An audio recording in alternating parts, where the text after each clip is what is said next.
نوای نی، برنامه شماره 16. نویسنده محمود شاهرخی، اجرا کنندگان فیروزه امیرمعز، رضا معینی.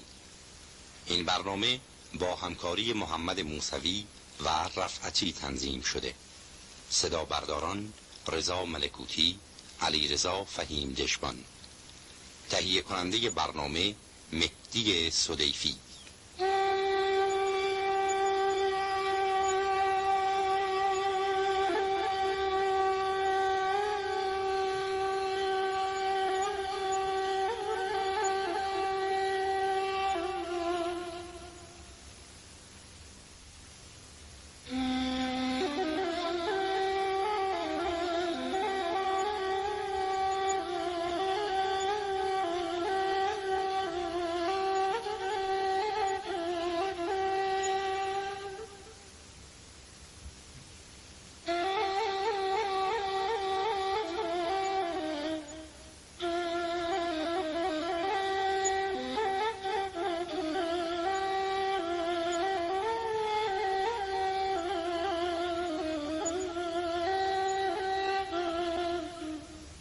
نوای نی.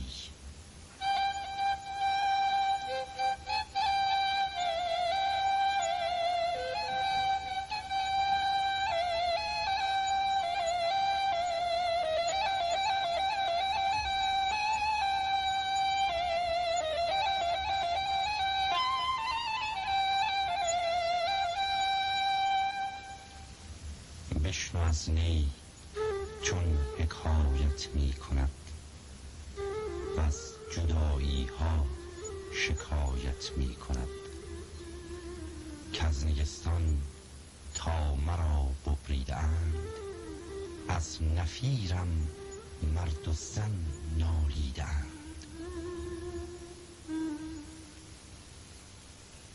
به نام آن فیاض مطلق که اول بی بدایت است و آخر بی نهایت، و به یاد او که در ذات و صفات بی همتاست و سرگشتگان وادی حیرت و ضلالت را هادی و راهنما، و با درود بر پیامبران و اولیاء راستین که ستاره‌های درخشان سپهر حقیقتند و مشعل‌های فروزان طریق رستگاری و هدایت، سخن امروز را آغاز می‌کنیم و از حضرت حق طلب توفیق و یاری می‌نماییم.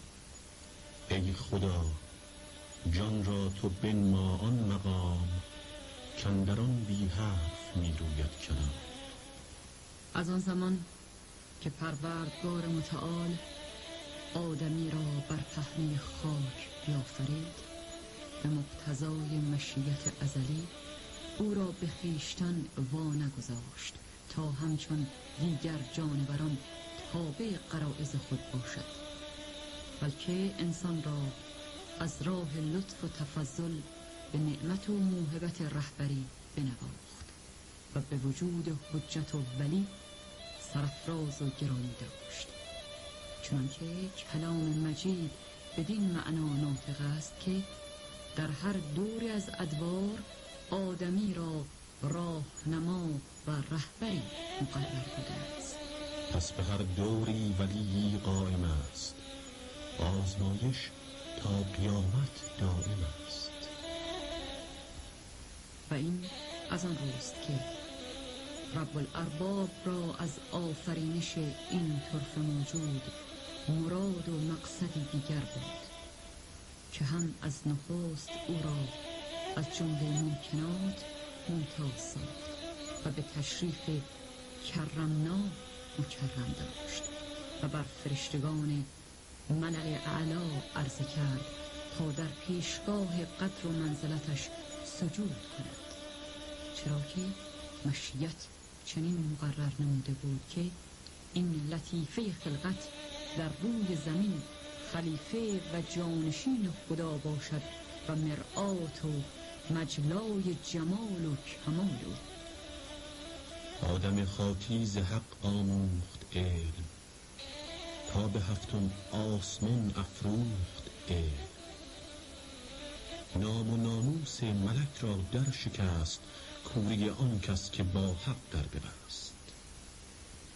از دیدگاه عرفان و نیز شریعت و مذهب، ولایت و رهبری از اهم مسائل و موضوعات است، بلکه به تعبیر دقیق‌تر ولایت اصل همه اصول و اساس دیگر امور است و همه اعمال و کردار آدمیان بر حول محور ولایت و اصل رهبری گردانند و فرع این اصل محسوب می شود. پس حقایق را که اصل اصل هاست دان، که آنجا فرق ها و فصل هاست.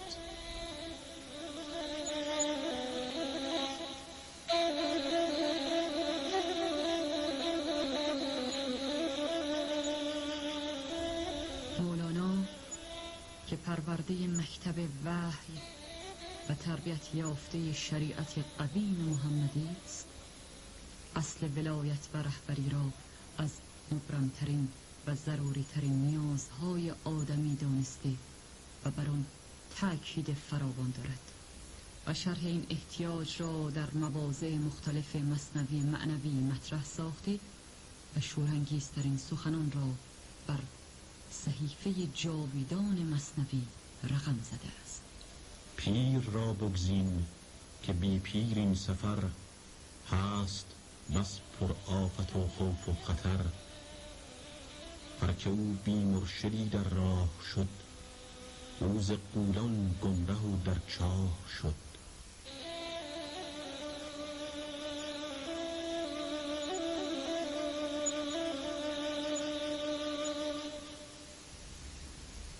پیر کیست؟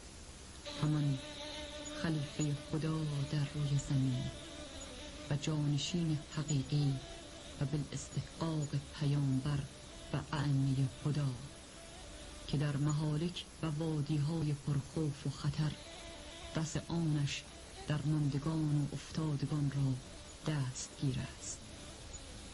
پس باید او را جست و بدو پیوست و در کنف حمایت و ارشاد وی قرار گرفت که او پیغمبر زمان خویش است.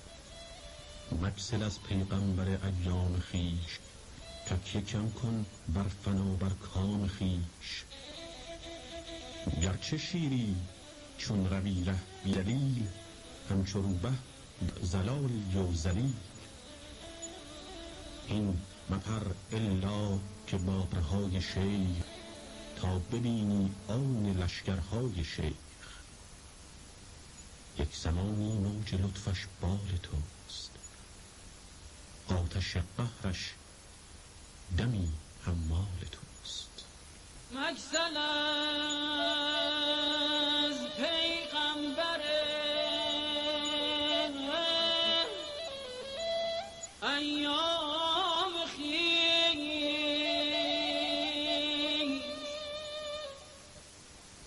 تکیه کم کن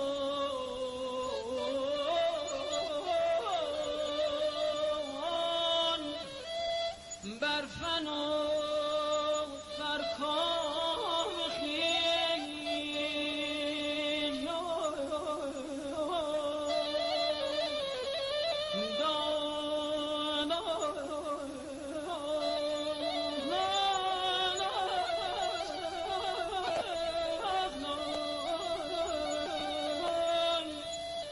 حبیب من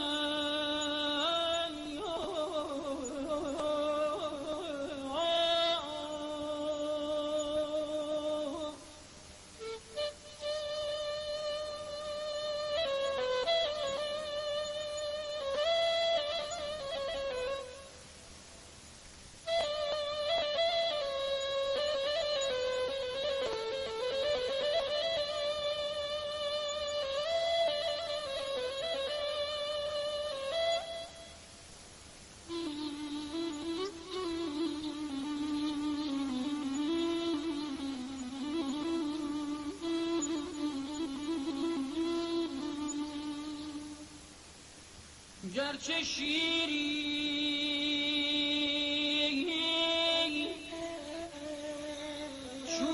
بی ره بی دلیل همچو روبه در زلالی و زلیل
این مپر الا که با پرهای شیر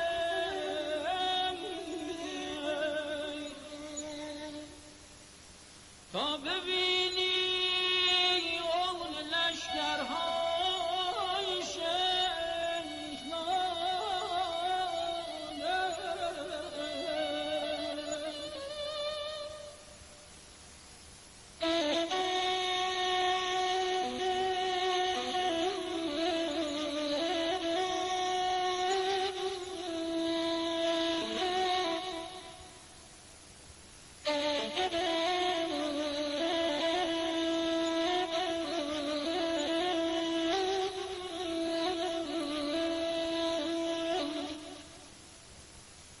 یک زمانی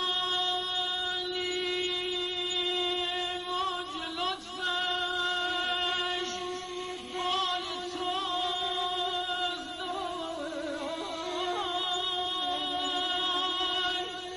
آتش قهرش دمی حمال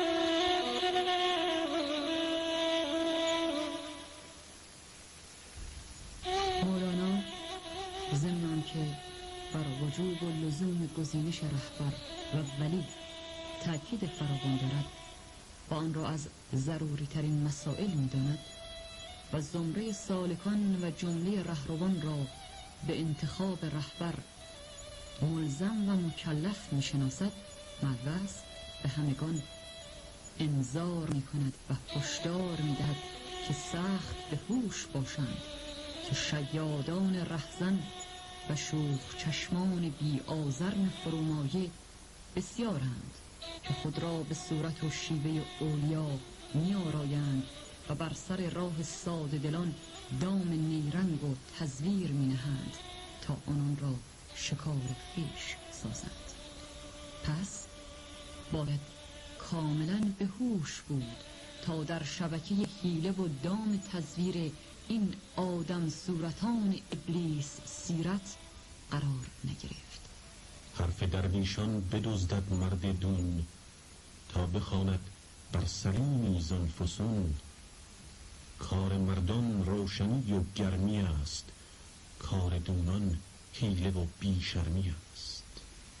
مولانا نعت و صفت شیادان متظاهر را که با نیرنگ و فسون خیشتن را به لباس اولیا بر خلق عرضه می کنند، در داستان آن شغال که در خم رنگ افتاده بود به صورتی بس بدیع و دلکش تصویر کند و سیمای آن نابکاران را پیش چشم خلق باز می نماید.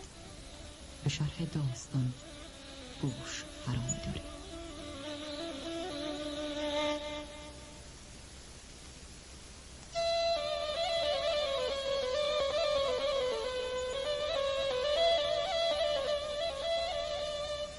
آن شغالی رفت اندر خم رنگ، اندر آن خم کرد یک ساعت درنگ. پس برآمد پوستش رنگین شده، این منم طاووس علیین شده. شغالی را در کارگاه سباقان گذار بود، قضا را ناگهان در خمی از رنگ در افتاد. با جهد و تلاش خود را از درون رنگ بیرون افکند. چون پشم رنگین خود را در زیر اشعه آفتاب بدید، او را حالتی خوش دست داد و بران شد که خیشتن را به نام طاووس بر شغالان عرضه کند. پشم رنگین رونق خوش یافته، ز آفتاب آن رنگ ها برتافته. دید خود را سرخ و سبز و بور و زرد، خویشتن را بر شغالان عرضه کرد. شغالی از جوق شغالان به نزدیک شغال حیلتساز فرا رفت و او را گفت: ای شغالک، صنعی عجیب برانگیخته و فسونی غریب به کار بسته ای. نیک میدانم چون تو را از حقیقت بهره نیست، به حیلت و شبهه و شید سر آن داری که در میان شغالان امتیازی به دست آوری.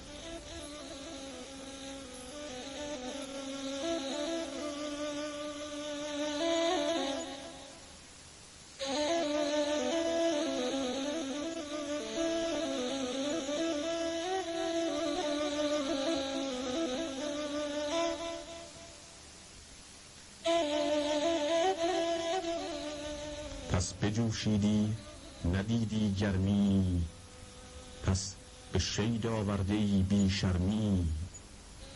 صدق و گرمی خود شعار اولیاست، باز بی شرمی پناه هر دواست. که التفات خلق سوی خود کشند، که خوشیم و از درون بس ناخوشند.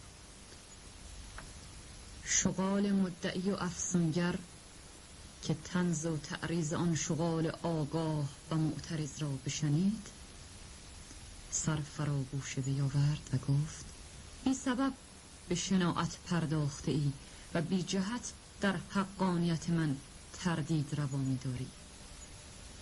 زمان نیکو در رنگ من بنگر تا از تو رفع شبهه گردد و صدق گفتارم را دریابی. آن شغال رنگ رنگ اندر نهفت، بر بناگوش ملامتگر بگفت: بنگر آخر در من و در رنگ من، یک صنم چون من ندارد خود شمن. کار ادعای شغال مزور بالا گرفت. بوقی از شغالان در پیرامونش گرد آمدند و آن داعیه دار را پرسیدند که از این پس تو را چه بنامی؟ گفت: مرا طاووس زیبای علیین نام نهید. باز شغالان به پرسش پرداخته گفتند: طاووسان را علائم و نشانه هاست که در تو از آنها نشانی نیست.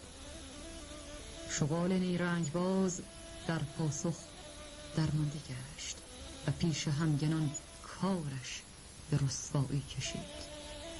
پس بگفتندش که طاووسان جان، جلوه ها دارند اندر گلستان. خلقت طاووس آید ز آسمان، کی رسی از رنگ و دعوی ها در آن.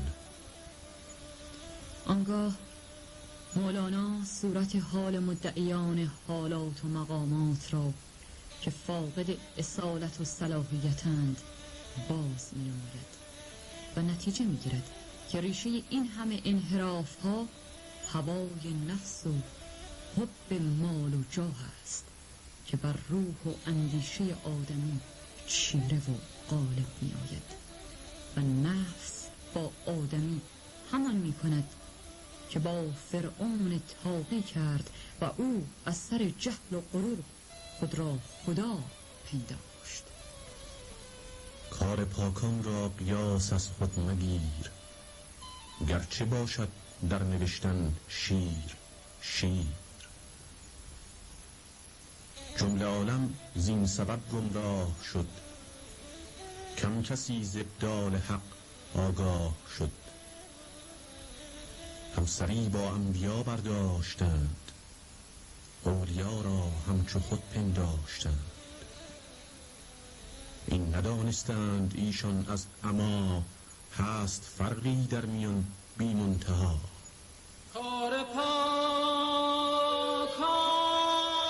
را قیاس از خود مگیر.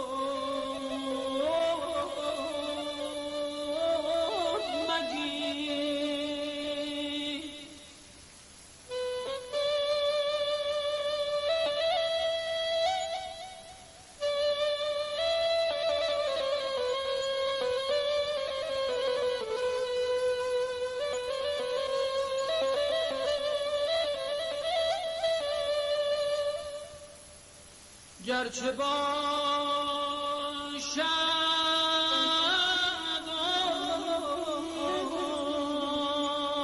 آن در نوشتن شیر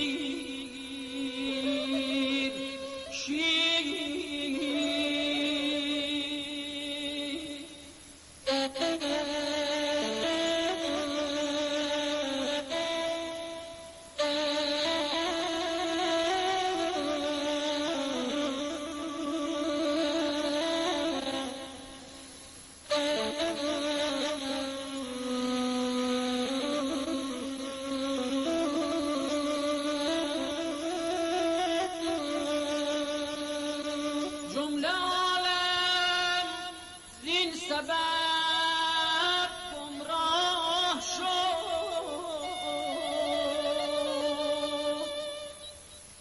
کم کسی ز ابدال حق آگاه شد.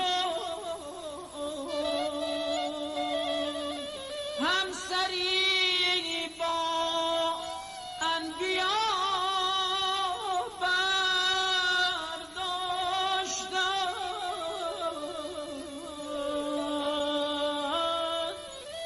اولیا را همچو خود پنداشتند.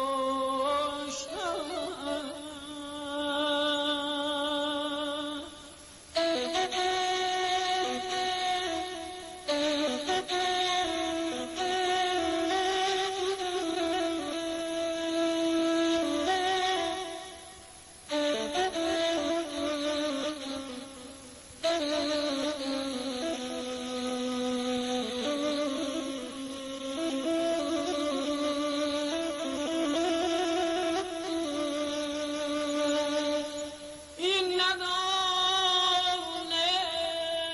ندانستند ایشان از عما،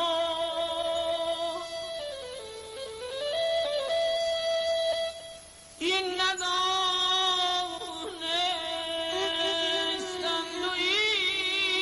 ایشان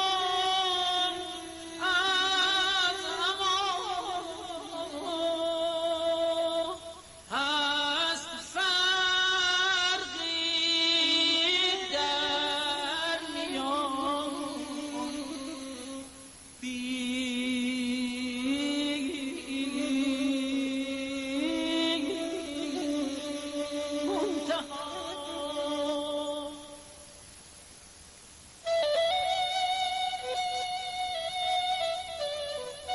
بیشک همه این مفاسد و گمراهی ها از شومی و خیرگی نفس طاغی سرکش نشأت می‌گیرد و دوستی مال و جاه آدمی را از طریق فوز و فلاح منحرف کرده در وادی‌های تمنیات ناپایدار به تباهی و هلاکت سوق می‌دهد.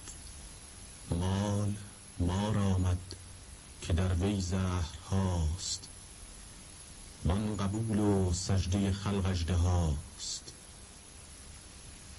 های ای فرعون ناموسی مکن، تو شغالی هیچ طاووسی مکن.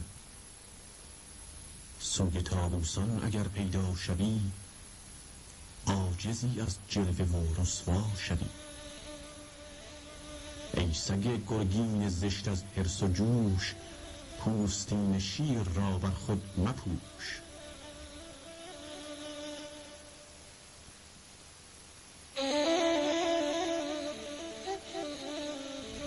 و تو ای دوست، همکنون صورت حالمان را در این داستان باز بین و به نیکویی بنگر که چسان و چگونه شیادان رهزن و شغالان رنگامیز حیلت ساز در برابر حجت حق و ولی مرشد و رهبر راستین امت امام بزرگوارمان به داعیه برخاستند و جمعی از سر جهل و ساده دلی هارون را رها ساخته به گوساله سامری سجده می‌برند و با بودن احمد سر بر آستان بوجهل می‌نهند.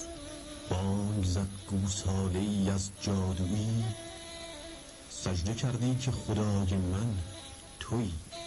و دیو را بر سلیمان رجحان می‌گذارند و مدعیان فرومایه و نیرنگ باز را به محک تجربه می‌آزمایند و فریب اهریمنان رهزن را پذیرا گشته دل به هر ابلیس آدم رو می‌سپارند. آخر آدم زاده ای ناخلف، چند پنداری تو پستی را شرف. اسب همت سوی آخر تاختی، آدم مسجود را نشناختی. آخه آدم زاده ای ناخلف،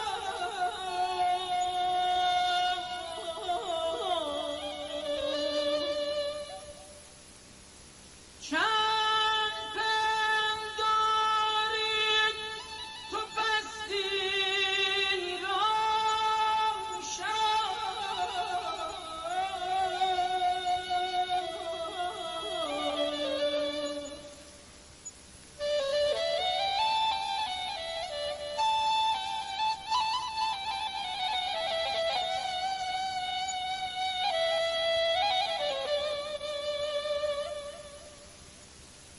اسب همت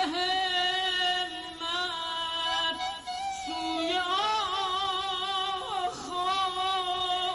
تاختی، آدم مسجود را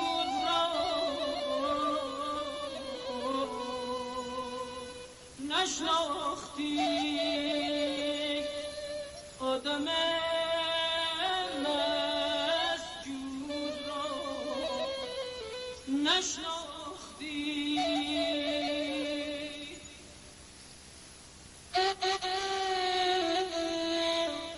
ای عزیز، اینک بر ما و تو حجت تمام است. ولی مرشد دوران و خلیل زمان را دریاب و از هرچه بت است اعراض کرده روی برتاب که تنها راه رستگاری و نیکبختی همین است. و چون نفس تو را همگام و همراه پیر بیند، سر اطاعت بر آستانت نهد. نفس چون با پیر بیند گام تو، از بن دندان شود آرام تو. خاک شو در پیش پیر با صفا، تازه خاک تو بروید کیمیا. کوی نومیدی مرو امید هاست، سوی تاریکی مرو خورشید هاست. با آرزوی موفقیت برای همه صاحب دلان، تا برنامه دیگر شما را به خدا می‌سپاریم. شرح این هجران و این خون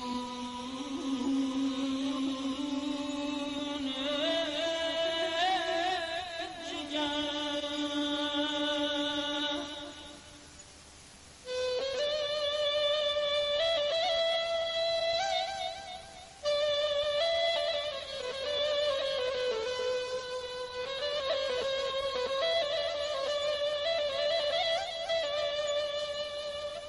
این زمان